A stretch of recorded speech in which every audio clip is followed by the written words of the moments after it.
we were making Wretched and Divine, it became evident to me, because I have eyes, that I had negative $17 in my checking account.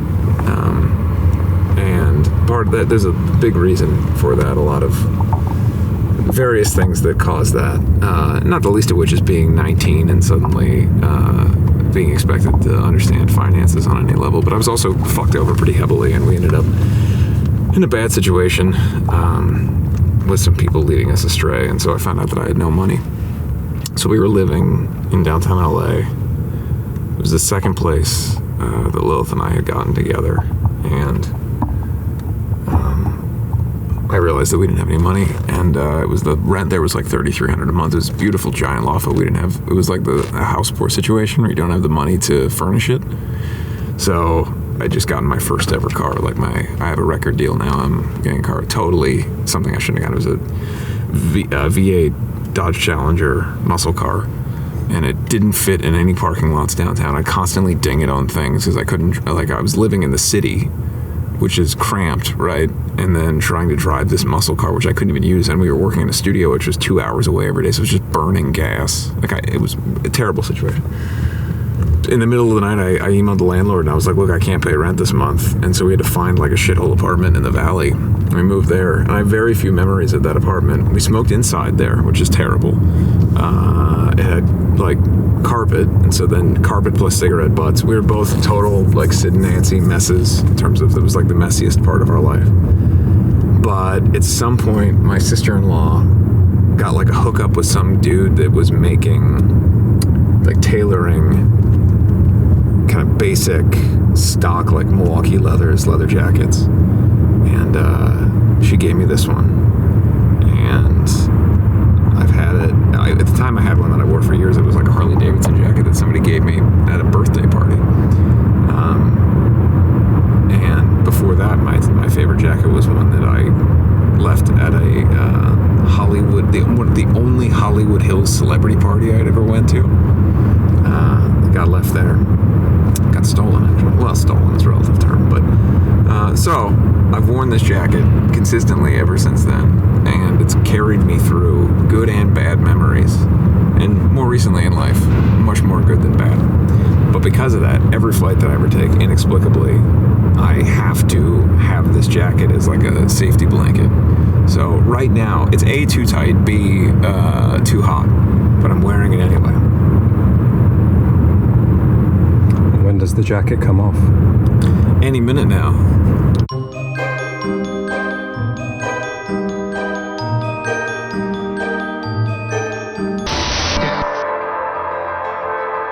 When I was a little kid, I was diagnosed with every conceivable, what is now called, neurodivergence, OCD, ADHD.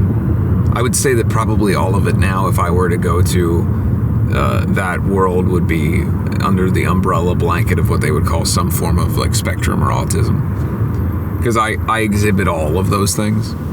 But it never meant anything to me, and it still doesn't, and I get in a lot of trouble for this with people, and I don't really care. When I was a kid, I experienced all the stuff I'm describing to you, but so loud and so aggressively because I was too young to know what to do with these things, and I knew I was different than other people, and I struggled with how different I was, so naturally, you tell your parents, and my parents are the greatest, and they knew that I wasn't like other kids, and so they wanted to give me help. So I went to go see a psychiatrist, and they prescribed me everything under the sun. And my parents, they didn't know. I started taking all of these different SSRIs and stuff, and it was the worst. I really hated it. It didn't work for me at all. It made me feel worse. Made me feel stifled, like I was the ghost. All the things that I now view as my superpowers and the reason that I'm really good at the things that I do were taken away from me because of those things. And it scared me. So I went and told my parents, look, this is not for me. I'm not myself. And to their credit, I'll always be appreciative of the fact that they were like, okay, well then you don't have to we'll figure out some other way for you to feel comfortable, you know? And the way for me to do that was just to lean into who I was, you know? My mom always says that when they cleaned out my childhood bedroom and turned it into the guest room, you know, the time-honored tradition when I had moved out, I guess she didn't realize how much random world building and paintings and workings and ideas that I had. Either like I would paint stuff on the wall, a whole plan of a comic book character and series, and then I would put a poster over it because I didn't like it anymore. So they were like going through layers of me just sitting on the floor in this room for years, like building worlds.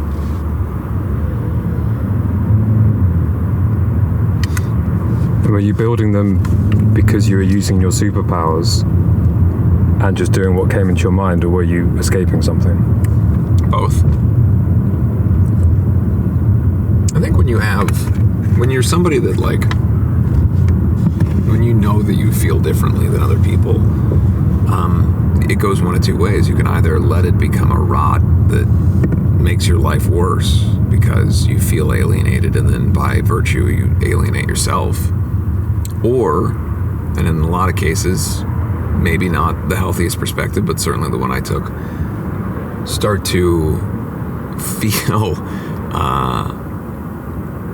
overcompensate by feeling like other people are so incredibly stupid that it doesn't matter what they think anyway, right? So you build yourself into, oh, I'm so much smarter than them, so why do I care? You know? And it's a defense mechanism for sure, but when you're a kid, I think it could be kind of effective. Because I stopped caring if they didn't like me, or if they made fun of me, or if, you know, they wanted to fight me, or, you know, when I was a teenage boy and whatever, girls didn't want to talk to me. I really had no outlet.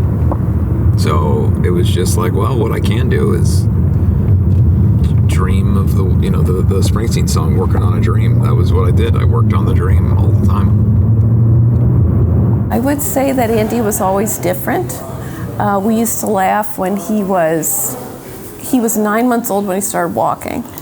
And my mom would always say, well, he's in a hurry, he's got things to do. And I feel like that kind of stayed with him through his whole childhood. He was always busy. We always said he was busy, right? Just planning things, scheming, imagining, just a different child. And people will sometimes say to us now, oh, could you ever have believed that this would happen? And we kind of have to go, yeah, we kind of did. Yeah. And I know that sometimes is off-putting to people, but we did. You know, Andy told us when he was 6 that he was reasonably sure he was either going to be an NHL hockey goalie or a rock star. Most likely rock star. Most likely rock star, yeah. And there was a pediatrician who said to him, well, you better have a backup plan, when he was about 6. And all the way home in the car, Andy talked to me about how that guy just doesn't get it. He doesn't understand what I'm going to do. Where's Johnny at? That's a good question. Filling him up. Your hair looks nice. There's a guy in the shower. Emily hates the back. What's going on in the back? Why does she hate the back? She's like, it needs to be faded more. I was like, I don't even know what it looks like. I found a new barber right before I left. Okay, I see what she's saying. This side is slightly longer than that side, so it's a little too rounded. This might thing. What the fuck? Oh, that guy. Oh, his hat, yeah. What the fuck is happening, dude? You don't like that? I don't dislike it. It really blew me away. Yeah, you didn't expect it. He's in England now. Yeah, it's nice. I like it. I actually like it fits, doesn't it? It suits him. I forgot I was wearing it earlier. I get off the elevator. She's like, whoa. And I was like, what? I've never seen him anything other than like a sports hat. That's what I'm saying. It's not like a bad reaction. It's just It's a reaction. I didn't expect it. That's fair. What's it, hot fries? Remember you know what I'm talking about? The chips? Right. The hot fries or Is there a whatever? mascot? Cappies. Handicaps. Yeah, that's definitely. I'll have to get that one. They had that one. That's too. all you got to get that tattooed. Yeah, they had all kinds. I'll get that tattooed. Yeah. If you get it tattooed, I'll get it tattooed. Yeah, right. You never will. I've been trying to get Cyrax tattooed with you for like 15 years. Have you gotten a Cyrex tattoo yet? 5 of them. I just keep getting them. My whole, you've never seen my butt on this side. It's just Cyrax. Cyrax's ass. Yeah. Shit. I'm not a good friend. Where'd my stuff go? So I move into every hotel that I ever stay in. And by that I mean I literally, like if I'm in a hotel for like a couple hours, I think they call it nesting, where I have to like set up everything like I live there. You get the stage clothes out in your hotel room. Yeah. Why is that? Hang them so they don't get wrinkled. I can visualize. But I always bring a couple different options, so I like to kind of look at it and see like which one am I most likely that I'm going to be wearing or want to wear. I find it interesting for someone who's so routined that you don't know that already.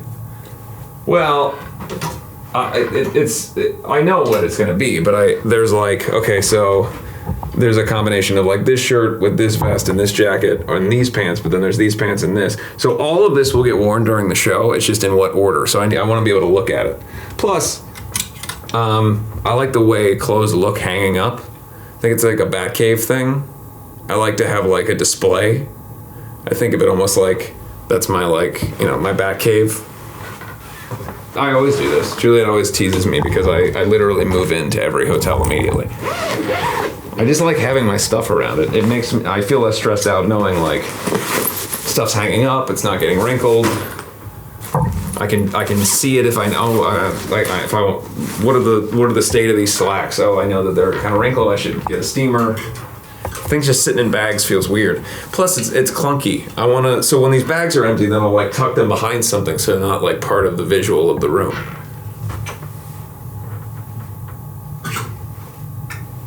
Sort of like a hidden control thing. Yeah, something like that. It's always been a hard thing to explain to people that I've been to every major country on the earth and I've never seen anything, right?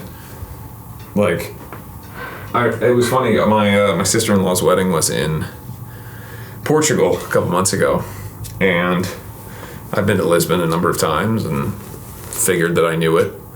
And then I realized, after like 4 days of like wedding-based events and going out on the bachelor party and all that, like I've never been here before. I had physically been in that city, but I had never seen anything. I didn't know anything about it. So what did you do? I just enjoyed it. It was nice. It was nice to like, I don't know, experience.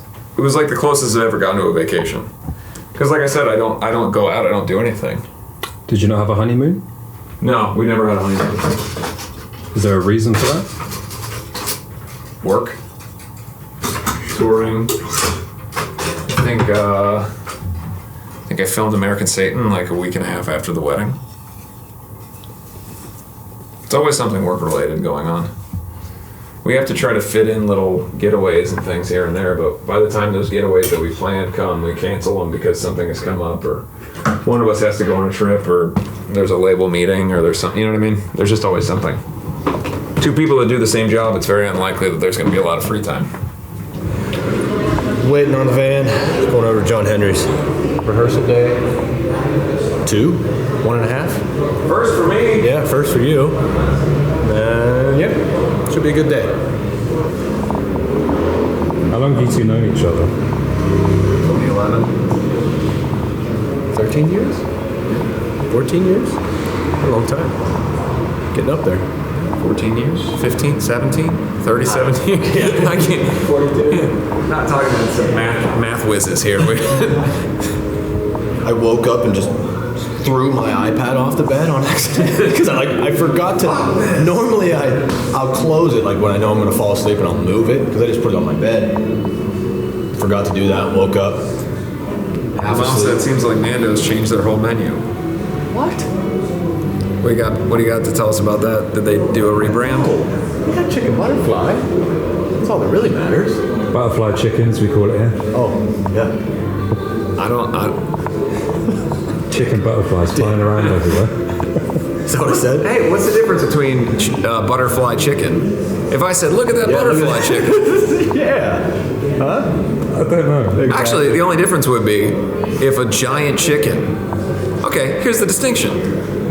A chicken butterfly is worse than a butterfly butterfly chicken. Because a butterfly chicken, it's what you're putting first, would be a butterfly-sized chicken, right? Tiny little chicken. Oh, little baby chicken. All right. Like a chicken wing. A butterfly chicken is a chicken-sized butterfly. Just fly, right? So, what's worse to see? I'd rather see a tiny little bug-sized chicken than a giant, like 14-pound butterfly, like a kaiju flying through the sky. What do you say? How big do you think that butterfly is? About 16 pounds. What? It would ruin the whole idea of butterflies. I've been working with Black Veil Brides for 15 years, I think. Basically since the beginning of their career. I was sharing office space with his booking agent, and his booking agent came down the stairs and was like, I have this band, I think that you should manage them. They're called Black Veil Brides. And I said, oh, that's the shit stain on the ass of the universe band. And he's like, what do you mean? And there's a website called Metal Sucks. And at the time they were very confrontational and adversarial or whatever. And it was, everything was negative and lame, and they talked a lot of shit about stuff. And Black Veil Brides had their first video out for Knives and Pens on YouTube. And I believe at that point, I get the number wrong, but it was like 5 million views or 7 million views. And 15 years ago, for an unknown band to have a video with 5 million views and tens of thousands of comments was unheard of. Anyway, Metal Sucks did a piece on them, and it was called Shit Stain on the Ass of the Universe, Black Veil Brides. And they just kind of leaned and ripped into them. But that was, to me, the very reason why I thought that it was great, because there was no one that was indifferent about Black Veil Brides. It was either that degree of detest to where I have to write an article about how much I hate them, or it was just so much love for the band, so much so that they were like the top 3 selling t-shirt in Hot Topic, a retail store, at the time. So kids were super fired up or super pissed off, and there was no in between, and all the comments on the YouTube video were very argumentative and people going at each other, and it was pretty wild to see. You don't really see that very often.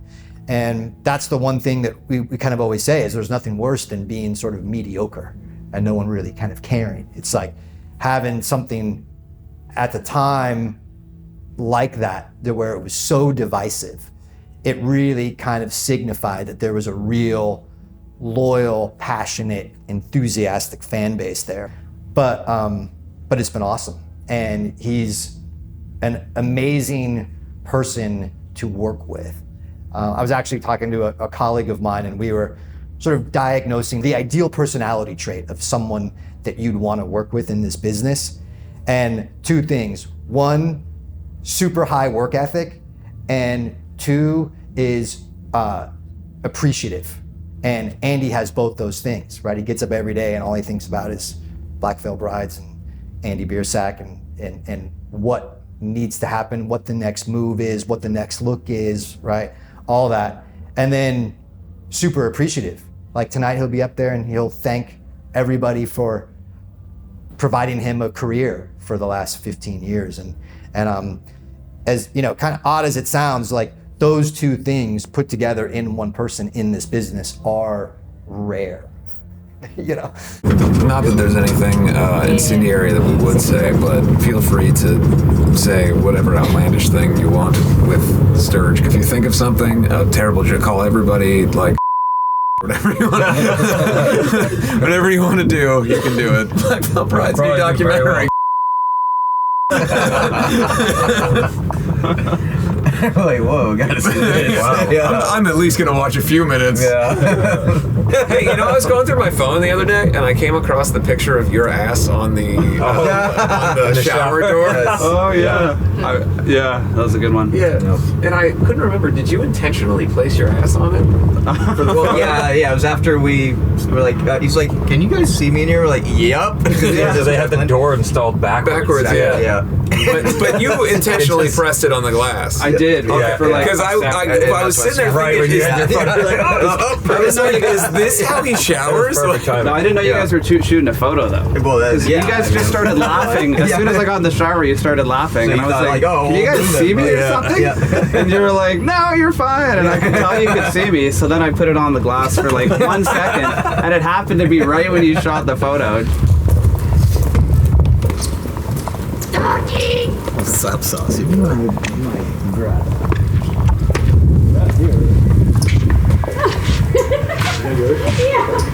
so sorry.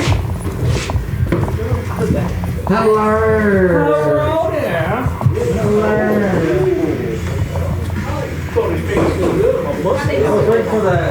It's not too bad.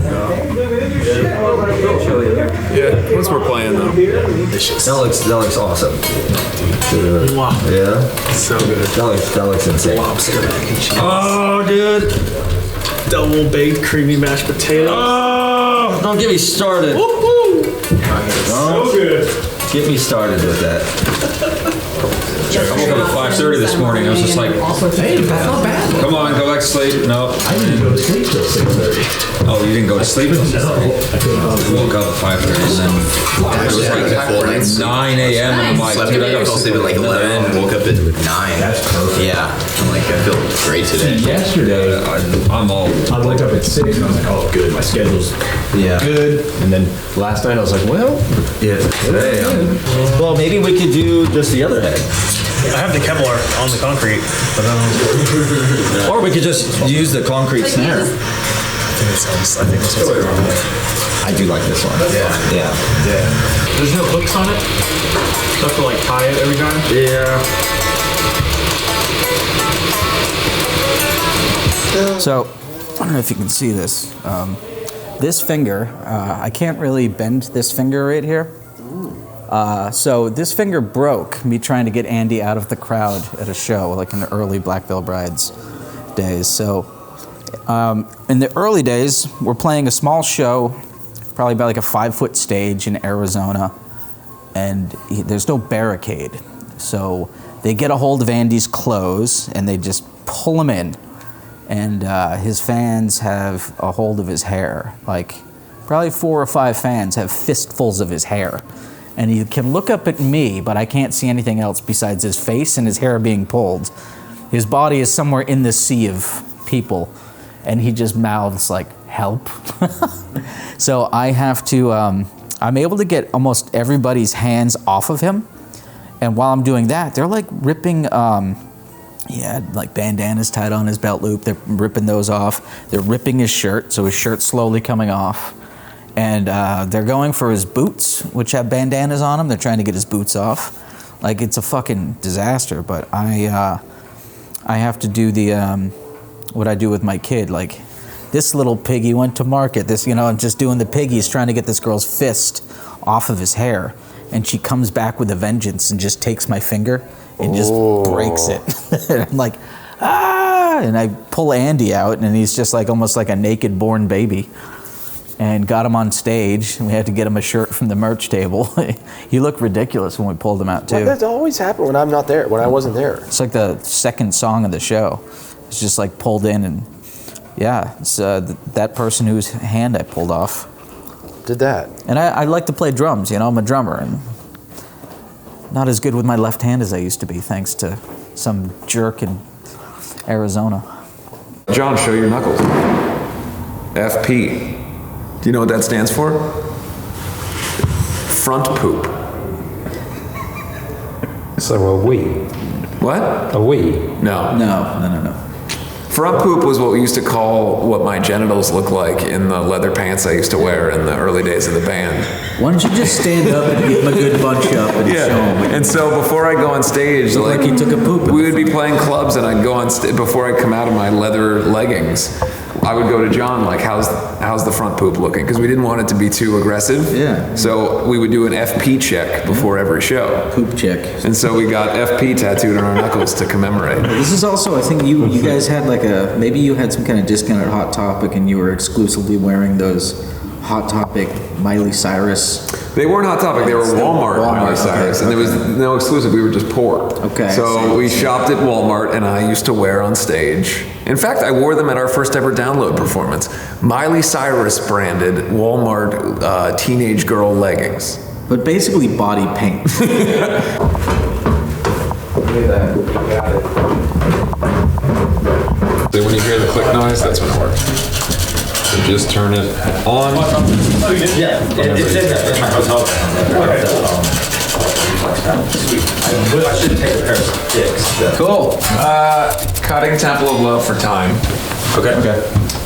Might have to cut one more. So we'll run everything sans Temple of Love and then figure it out from there. Okay. We did do when they call my name after Resurrect the Sun, even though it's not listed. Yeah, I put it on there. Oh, okay. Was that where you guys wanted it? That's just how we ran it yesterday. I think it works. Yeah, it does work. Yeah, we didn't know. We could also, the other option is, so it's not two ballads, we could cut Resurrect the Sun and have it be When They Call My Name there as the ballad. Yeah, I would prefer that. Yeah. Let's do that. Yeah. Great. Tom will love that. Yep. Could you let Tom know we're going to cut Resurrect the Sun? Okay. We were actually talking about that yesterday. The two songs that are our least favorite to play are those two songs. Oh, yeah. So I was like, oh man, wouldn't it be great? We only got to do that. Fuck yeah. And plus, it makes more sense anyway, because I do want to do it because of the Brixton video and everything. So, yeah. There's a reason. I've been at Radio 1 now for 18 years. I started playing them straight from the off, and I just remember that it was like the reaction straight away was pretty huge, and yet there was also this weird thing around it where, as is often the case, whereas everybody is talking within musical scenes about how it's all very communal and there's camaraderie and everybody's trying to uplift each other, that's not the case at all. It is to a certain degree, and it's got way better, but I think that when they first came out, it felt like there was a lot of sour grapes because they started getting a lot of coverage, especially across things like Kerrang and Metal Hammer. Kerrang in particular, I think, as I recall. It was weird because it split like the kind of rock fan base quite almost immediately, and it was really divisive in the fact that it was, you know, a bunch of people that had come over from the States that had a really strong aesthetic, and for some reason, often when that's the case, regardless of the music, people will question its validity and how real it is, and will just talk shit about it straight away. I just think when something explodes quickly and you're sort of different, you're not conforming, you set yourself up. And also, Andy's very opinionated and was outspoken, would, you know, speak for the underdog and such, and you sort of put yourself up. People try and knock you down, people get jealous, especially when it happens very quickly. You know, like bands they were supporting, very quickly they were bigger than those bands, and so I think people begrudge that. No, I don't think it was. I think a lot of people just sort of, you know, wrote them off and treat them unfairly because, you know, they're all great musicians, they work hard, they put on a great live show, and they really graft. I mean, you know, literally, the amount of times that they would fly in, get off a plane, I would meet them at the airport, and we would go straight into press, or they would go to TV or radio. They just work. They work really hard, harder than most other bands I've worked with. People didn't want to face that they were successful. I don't know how many times I saw them, you know, when they were kind of younger, and they didn't have a lot of exposure yet. I mean, they were selling out clubs before their first record was actually out. That was crazy. Like the first tour I did with them, they were in a van. all the clubs were sold out. They hadn't had a record out yet. They had like 2 YouTube videos out or something.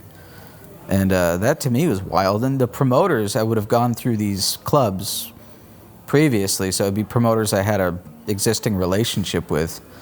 Be like, who the fuck is this band you're with? And I'm like, just check it out. It's weird. And like the crowd, the fan base is just all freaks in the best way possible. Just weirdos that the club is not prepared for this at all.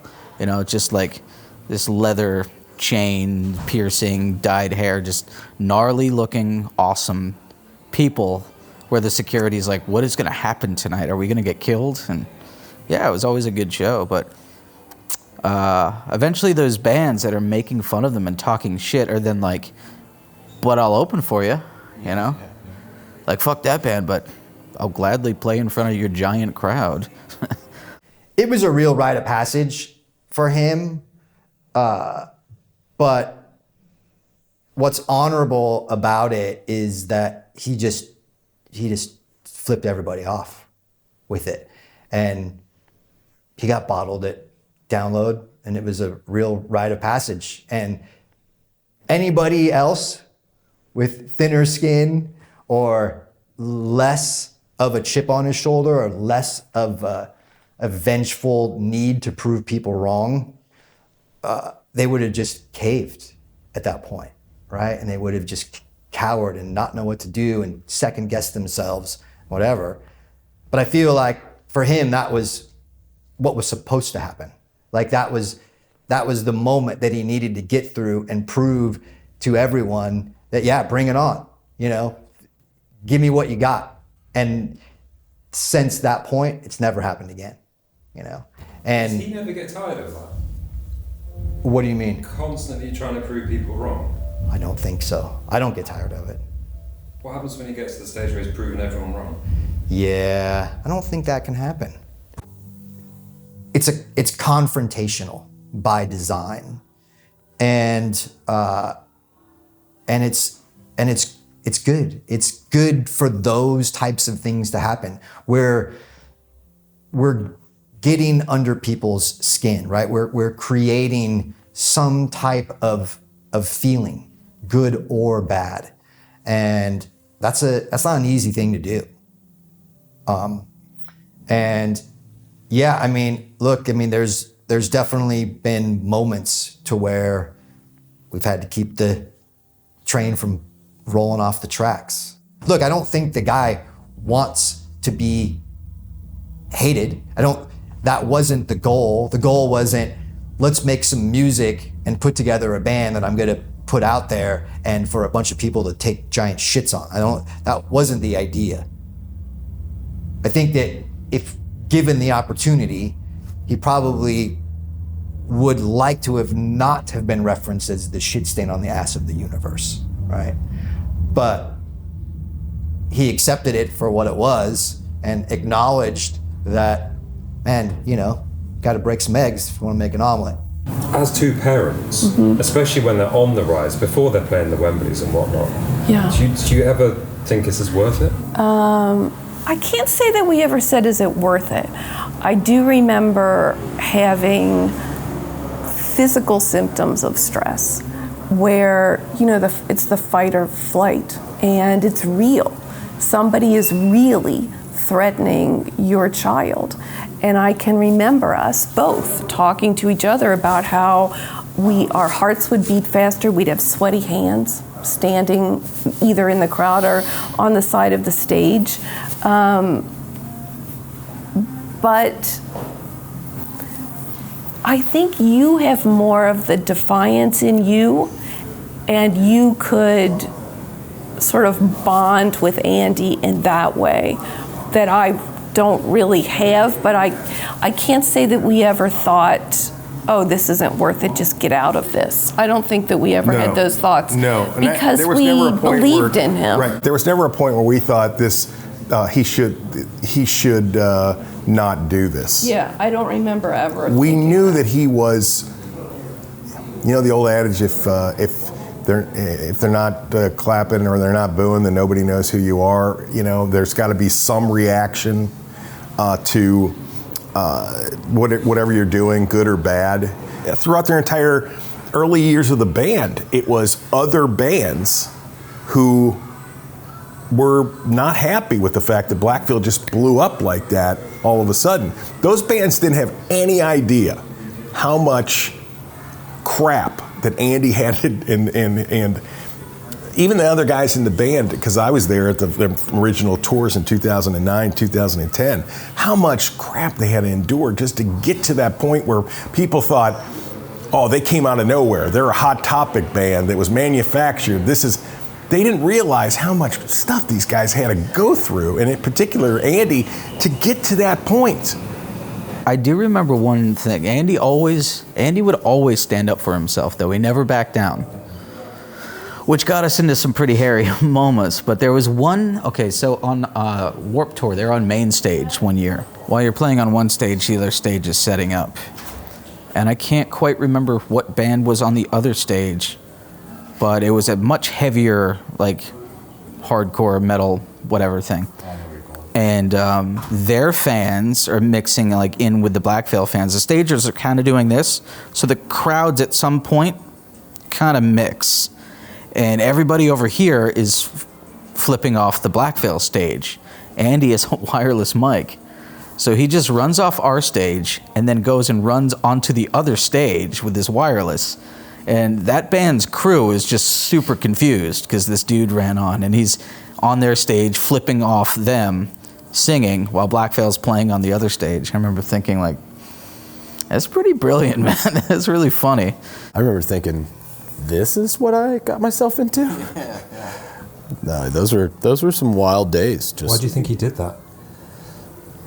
Half of it tongue-in-cheek, half of it was funny. Also, just, I remember talking to him about this, and he's like, it's a shame when that happens, because what he remembers going to Warped Tour was where you escaped that bullshit from your personal life.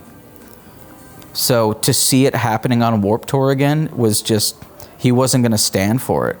So he would basically go and confront it, like, face to face. Even if it was clear he was going to get his ass handed to him. In the panhandle of Texas, it was this weird little fest. And the opening bands were just like talking shit about the fans, Black Veil's fans.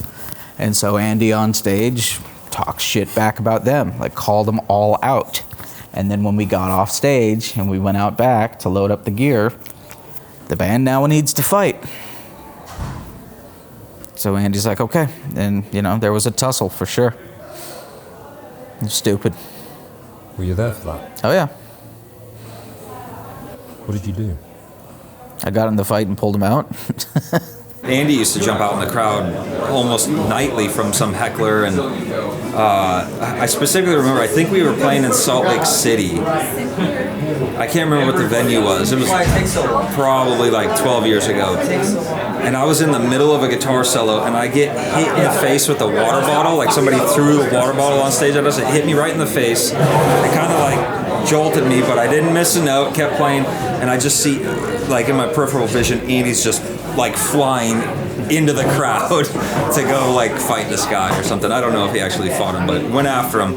I mean, I just keep thinking back to the Vancouver show where Lonnie was at, where he first saw the band in.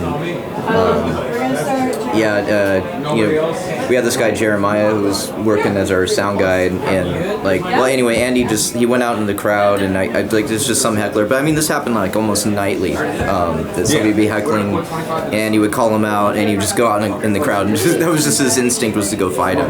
But I think Lonnie was like standing right next to the guy where it happened, and that's where he's like, whoa. Andy threw his microphone at him, and missed, and almost hit Lonnie, because Lonnie was at the show as a fan of the band. And I think there's a video on YouTube of that, and you can literally see Lonnie standing there, like, what's going on? Like, this is crazy. And now he's in the band. Yeah, and now here he is.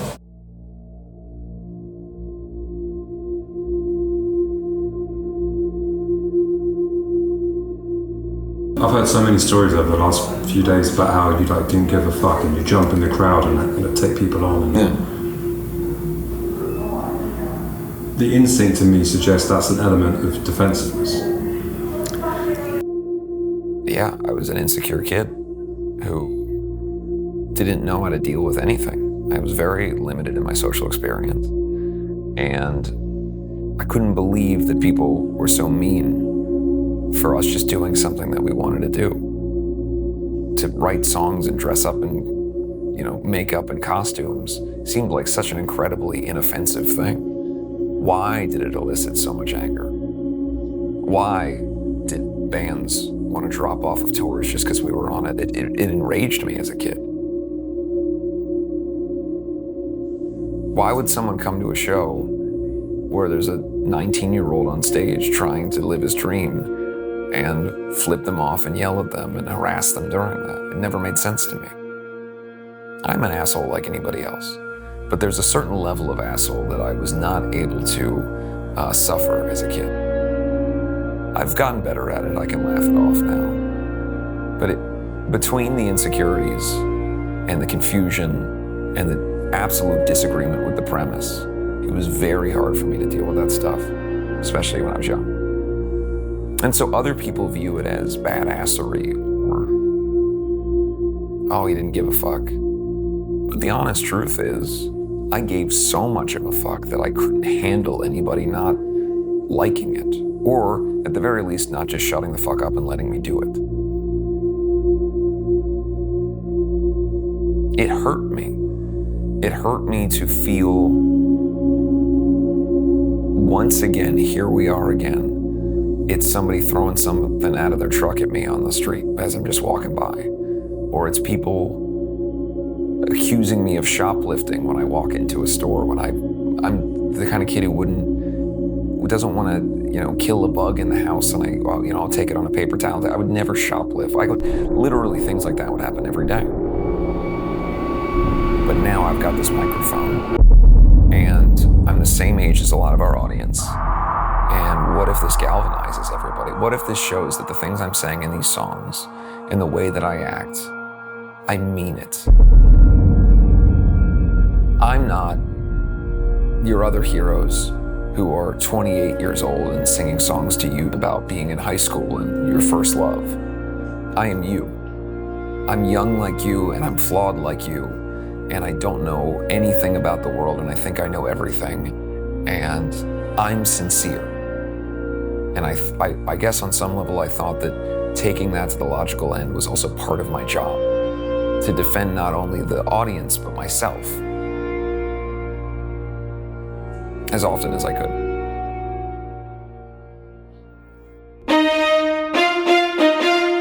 We are at the VIP pop-up event.